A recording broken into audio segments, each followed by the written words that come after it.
अध्यात्म विज्ञान, नई दृष्टि, नई खोज। देखिए, सुनिए और समझिए। अध्यात्म विज्ञानी पूज्य स्वामी श्री कमलेशानंद जी के निर्देशन में सनातन सत्य का अनुसंधान कर जीवन को प्रकाशित करें। जो अनुभव शेयर कर सकता है वो भी कुदरती रचना है, और शेयर नहीं कर सकता है वो भी कुदरती रचना है। जो शेयर नहीं कर सकता है उसको तो अंदर से कॉन्फिडेंस तो क्रिएट कर सकते हैं खुद का। वही तो मैं कहता हूँ कि कॉन्फिडेंस होना चाहिए। जबान से निकले या न निकले वो संजोग है, मगर डरने की जरूरत। साइकोलॉजी सॉफ्टवेयर गलत मत सेट कर दो कि नहीं मैं नहीं बोल सकता हूँ, वो मत सेट करो बस। अगर है तो इसको धीरे धीरे इरेज कर दो।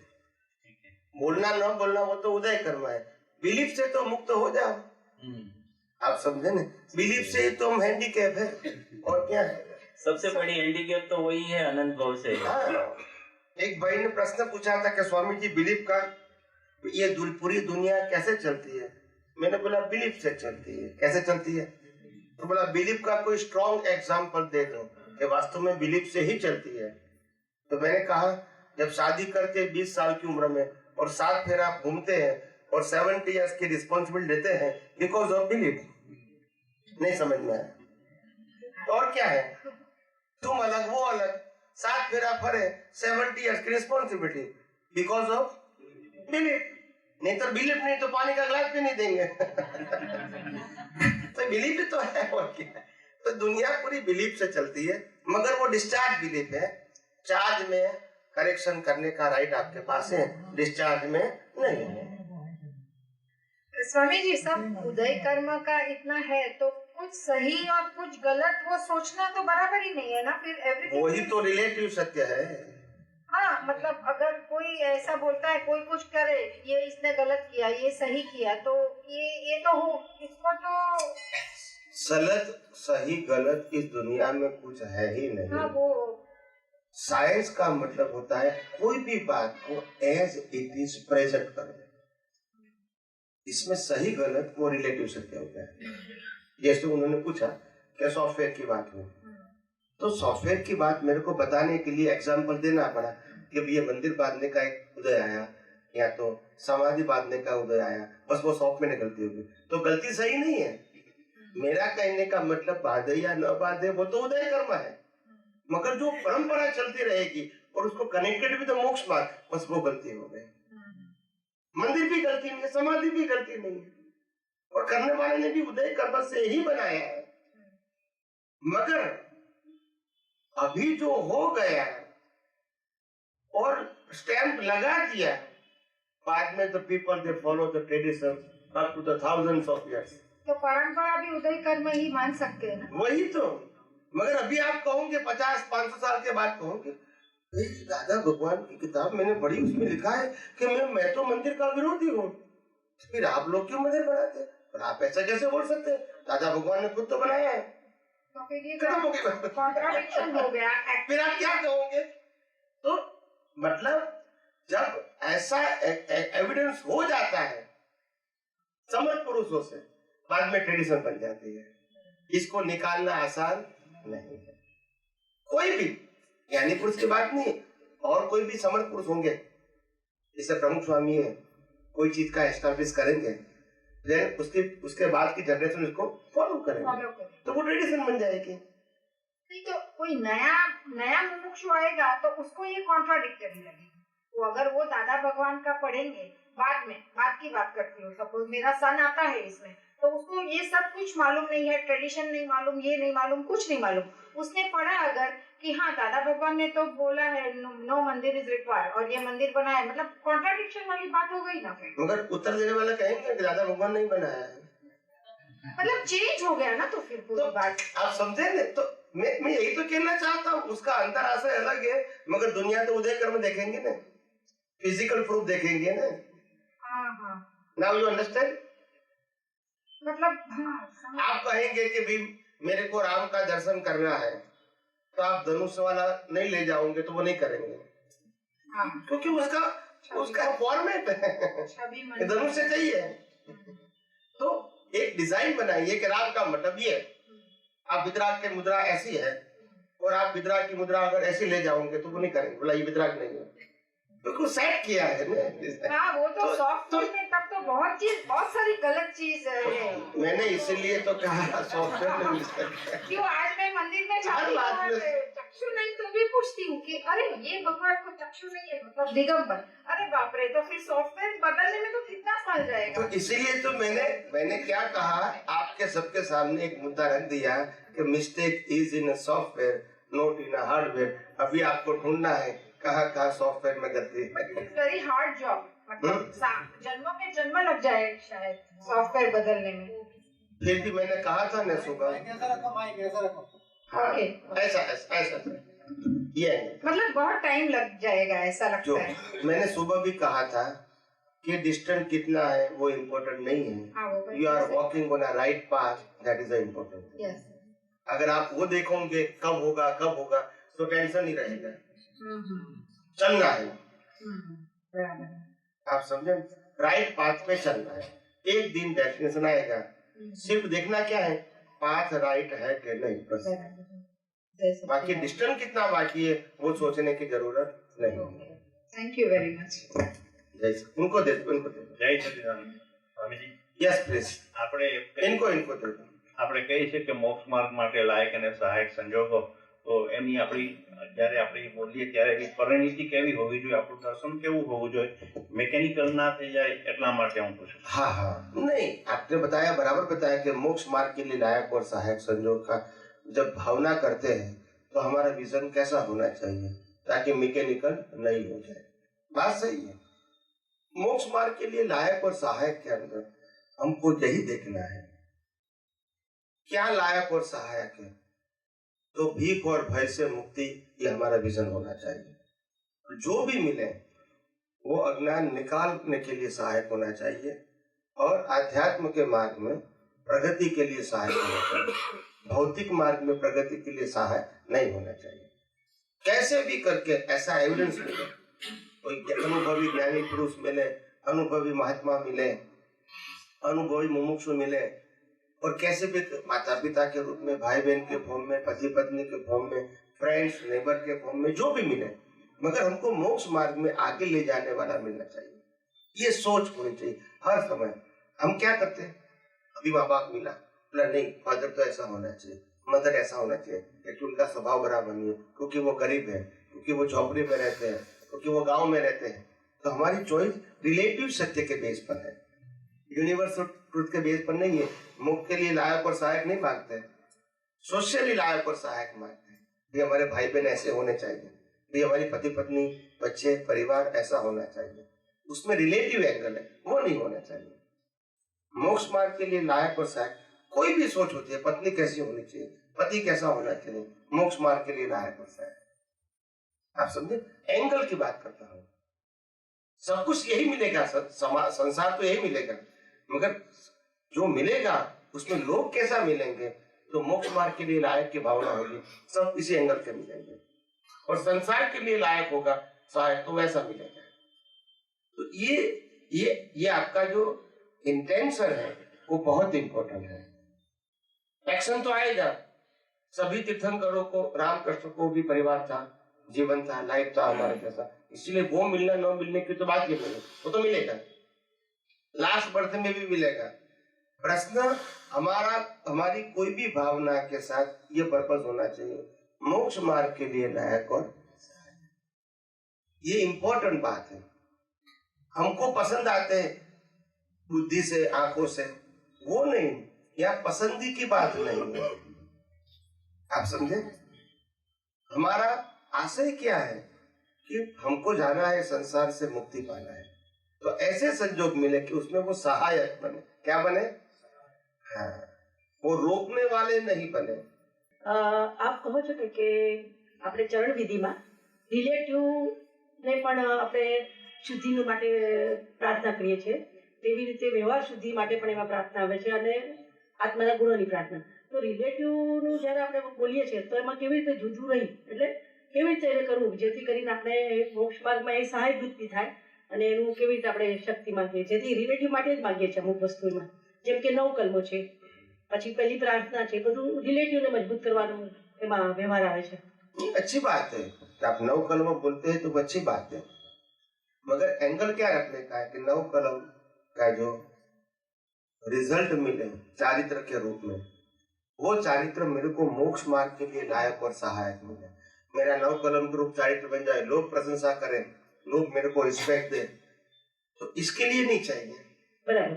I require the good character but for the moksha, not for the outside respect. બરાબર. बाहर के लोग मेरा सम्मान करे, मान करे, मेरे को बहुत बड़े, बहुत अच्छे हो, बहुत अच्छे हो, आप खुद चारित्रवान अच्छे हैं, इसके लिए नहीं चाहिए. ये भी चाहिए नव कलम का चारित्र, वो भी एक साधन के रूप में चाहिए. ये मेरा साध्य नहीं है. नव कलम अगर मेरे उदय में आती है वो मेरा साधन बन जाए, साध्य नहीं. हाँ, साधन बना लेंगे. That's it. अगर वो साध्य बन गया तो रिलेटिव सत्य हो गया. हाँ, वही गड़बड़ मतलब करने में हो जाती है हमारी.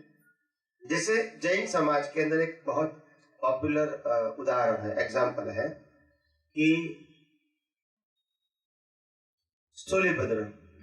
सूलीभद्र का नाम जैन समाज में तो बहुत पॉपुलर है. शालीभद्र नहीं, सूलीभद्र. तो सूलीभद्र का ब्रह्मचर्य ऐसा कहते हैं, इतिहास या कहूंगे या शास्त्रों में लिखा है कि 84 यानी 24 तक उसका नाम अमर रहेगा. इतने सालों तक, इतनी 24 तक उसका ब्रह्मचर्य अमर रहेगा. एग्जाम्पल के मतलब फिर भी उनका मोक्ष नहीं हुआ. तो कहने का मतलब यह है कि ये सब सिद्धि जो होती है, अगर हमने दिखावे के अंदर बना दिया, ऐसा कोष डाल दिया, तो वो मिलने के बाद भी हम फेल हो गए. सही. कहने का मतलब ये है. तो इसीलिए गलती हार्डवेयर में नहीं, किसमें? सॉफ्टवेयर. बीज डाल दिया, मेरे को सिद्धि प्राप्त हो जाएंगे, लोगों को बताऊंगा, बस सॉफ्टवेयर में गलती हो गई. फिर हार्डवेयर में तो होगा ही, अपने आप होगा. श्रीमद राजचंद्र ने क्या कहा था जब उन्होंने शतावधानी का प्रयोग किया बॉम्बे में? सभी देशी विदेशी बड़े बड़े नामांकित व्यक्तियों के सामने, उसका नाम देश विदेश के न्यूज़पेपर में छप गया, तो पॉपुलर बन गए. क्या बन गए? पॉपुलर. फिर उसको मालूम हुआ और क्वीन ने उसको बुलाया कि आप हमारे देश में आए और प्रयोग कीजिए. ऐसा इनविटेशन भी उसको दिया गया. फिर उन्होंने सोचा कि ये करने से क्या होगा, मेरी नामना बढ़ेगी, कीर्ति बढ़ेगी, सम्मान मिलेगा, हो सकता है पैसा भी मिलेगा, मगर मेरा जीवन ये आत्मा की खोज के लिए है और मान सम्मान की खोज के लिए. किसके लिए है? उन्होंने वो सिद्धि को क्या कर दिया? समेट दिया. और बाद में कभी प्रयोग, तो ये उनकी अवेयरनेस है. सॉफ्टवेयर में गलती नहीं थी तो हार्डवेयर में, मगर सॉफ्टवेयर में होती तो हार्डवेयर में होती. फिर परंपरा क्या होती? भाई उन्होंने किया है तो हम भी वो सिद्धि प्राप्त करके पैसा कमा के, नाम ना कमा के आगे बढ़ेंगे. गुरु ने किया, वही शिष्य करेंगे. तो ऐसा होता है. तो मिस्टेक हार्डवेयर में नहीं है, कहाँ है? तो सूलीभद्र की मिस्टेक सॉफ्टवेयर में थी तो हार्डवेयर में उदय में आई. लोग फिर यही सीखेंगे, उनकी सॉफ्टवेयर में गलती नहीं थी तो हार्डवेयर में नहीं आई. लोग यही सोचेंगे इतनी सिद्धि वाला व्यक्ति ने भी मिस यूज नामना कीर्ति पैसे के लिए नहीं किया. तो दोनों एग्जाम्पल है. समझ में आया? અને આપ કહો છો ને કે કોઈ પણ વસ્તુ આપણે અનુભવમાં આવે અને શેર કરીએ, તો મને પોતાને બી જુદાપણાનો વ્યવહાર સારો લાંબો ટાઈમ સારું રહ્યું. પછી કોઈ પૂછે ને તમને કેવું રહે છે, એટલે સહેજા સહેજ મારાથી બોલાઈ ગયું કે ભાઈ મને તો સારું એવું રહે છે, અનુભવ સારો થાય છે. તો બીજા દિવસથી પછી આમ જ્યારે જુદું થવાનું ઓછું ઓછું ઓછું ડાઉન થતા પછી મિક્સ થઈ જાય. એટલે આવું બે ત્રણ વાર મને બે ત્રણ વસ્તુઓ સ્ટેજમાં આવ્યા પછી પાછી નીચે પડવાનું થાય. તો આ રીઝન શું હોય એની પાછળનું? उसका सुनने वो रीजन तो क्या होता है, आपने जब प्रयोग किया फिर आप बोला और ऐसा हुआ है, हो सकता है कि आपका ईगो जो है थोड़ा लाइम लाइट में आ गया होगा कि नहीं मेरे पास तो अभी समझ में आ गया, अनुभव में आ गया. हो सकता है तो बाद में वो नेगेटिव काम करता है, डाउन हो जाता है, अहंकार क्या कर सकता, हो सकता है ऐसा. मगर बोलने का संजोग वो तो उदय कर्म है, मगर विजन में ऐसा नहीं होना. मैंने इसलिए कहा, आप सबने सुना होगा कि जितना जितना हमारा डेवलपमेंट है वो माइनस करके हमको आगे जाना है. मैंने कहा है। हाँ। अगर हम एक स्टेप से दूसरे स्टेप में जाना है तो एक स्टेप को छोड़ना पड़ेगा, दूसरे में से तीसरे में जाना है दूसरे को छोड़ना पड़ेगा। कैरी ऑन करके नहीं जा सकते, साथ में लेके नहीं जा सकते। ये बात हमको समझनी पड़ेगी। ये ज्ञान अज्ञान को मिटाने के लिए, अज्ञान कितना मिटा वो देखने के लिए नहीं है। मिट गया, खत्म हो गया। पूरी लाइफ अज्ञान को मिटाने में फोकस करो। वो अपना अचीवमेंट मत समझो। हमारा 30% 10% अज्ञान निकल गया है, 90% पड़ा है, तो क्या कहेंगे? हमने 10% अज्ञान को निकाल दिया। ऐसा करने की जरूरत नहीं, गिर जाओगे आप। इसलिए माइनस कर दो अभी, और आगे बढ़ो और आगे बढ़ो। जितना हो सके इतना जीवन में अज्ञान दृष्टि को मिटा दो, इसके ऊपर फोकस करो। अचीव किया है उसको भूल जाओ, बराबर, तो ही डेवलपमेंट बढ़ता रहेगा। हाँ, नहीं तो गिर जाओगे। और एक आप मतलब જે છ તત્વોનું જે આપ કહો છો, તો સમજો સવારથી આપણે ઉઠ્યા અને આપણે સાંજ સુધી જે કાંઈ આપણી પ્રવૃત્તિ ઉદય કર્મ મુજબ થાય છે, તેમાં 6 તત્વો કેવી રીતે ઘટાવી સામાન્ય નથી આપણે સમજાવી શકો તો? 6 तत्व का एक एग्जांपल दे देता हूँ पूरी लाइफ में। दिन की बात नहीं करूंगा, एक एग्जांपल में आपको एक्सप्लेन कर देता हूँ कि 6 तत्वों को कैसे देखना है। पहले 3 बात समझ लो फंडामेंटली, बाद में सब बात समझ में आ जाएगी। 3 बात। ये दुनिया बनी है 6 तत्वों से, 6 इटर्नल एलिमेंट से दुनिया बनी है। ये दुनिया चलती है 6 तत्वों से, और ये मन वचन काया भी 6 तत्वों से बना होगा। पिंडेशो ब्रह्मांड। पहले बेस समझ, दुनिया फंडामेंटली 6 तत्वों से बनी है। दुनिया 6 तत्वों से दिखती है ना, अनुभव में आती है, वो 6 तत्व चलती है, और ये मन वचन काया भी 6 तत्वों से चलता है। इतना हमको लक्ष्य में रखना है ब्रॉड फॉर्म में। अभी पर्टिकुलर बात करता हूँ। पर्टिकुलर में क्या आता है, एक एग्जांपल लेते हैं।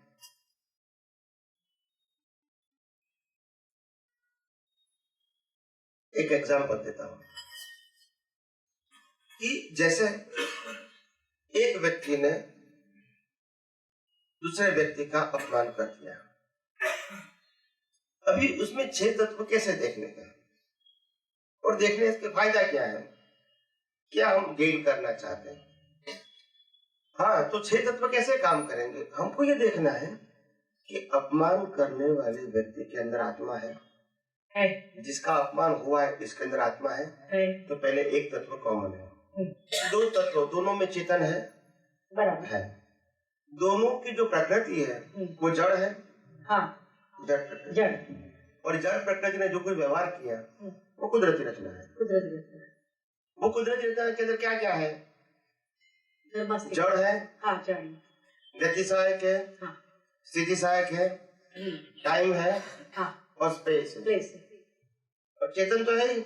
हाँ, चेतन की हाजिरी में। तो दोनों की अवस्था के अंदर 6 तत्व तो है, और 6 तत्वों से अवस्था बनी हुई है। तो तत्व की आत्मा जो तत्व है उनकी अवस्था नहीं होती है, अवस्था जड़ की होती है। और जड़ की अवस्था के लिए सहायक के 4 तत्व, जड़ तत्व हो उसको सहायक 4 तत्व है, गति सहायक, स्थिति सहायक, टाइम और स्पेस, और इसको ही अवस्था बोलते हैं, बराबर। तो कोई भी अवस्था जीवन में ऐसे नहीं जन्म से मौत तक जो 6 तत्वों के बिना है। हाँ, 6 तत्व ठीक है बस, और वही तत्व से देखोगे तो डूअरशिप ओनरशिप खलास हो जाएगी। दरेक प्रसंग में आ रीते घटाता जाना, कोई पण प्रसंग अपनी सामने, और जब डूअरशिप ओनरशिप नहीं रहेगी तो भीख और भय भी नहीं रहेंगे। हाँ, और भीख और भय नहीं रहेंगे तो आत्मा की और पावरफुल हो जाएगा, खुमारी प्रकट, आत्मा की खुमारी प्रकट हो जाएगी, और वही जरूरी है। हाँ, वही जरूरी है। એટલે આનાથી કરતા પણ માલિક એટલે એક એક પ્રસંગમાં ઘટાડતા જ જવાનું આપણે, તો जितना उपयोग करोगे इतना बेनिफिट है, जितना उपयोग करोगे ये प्रोसेस करते ही रहने का।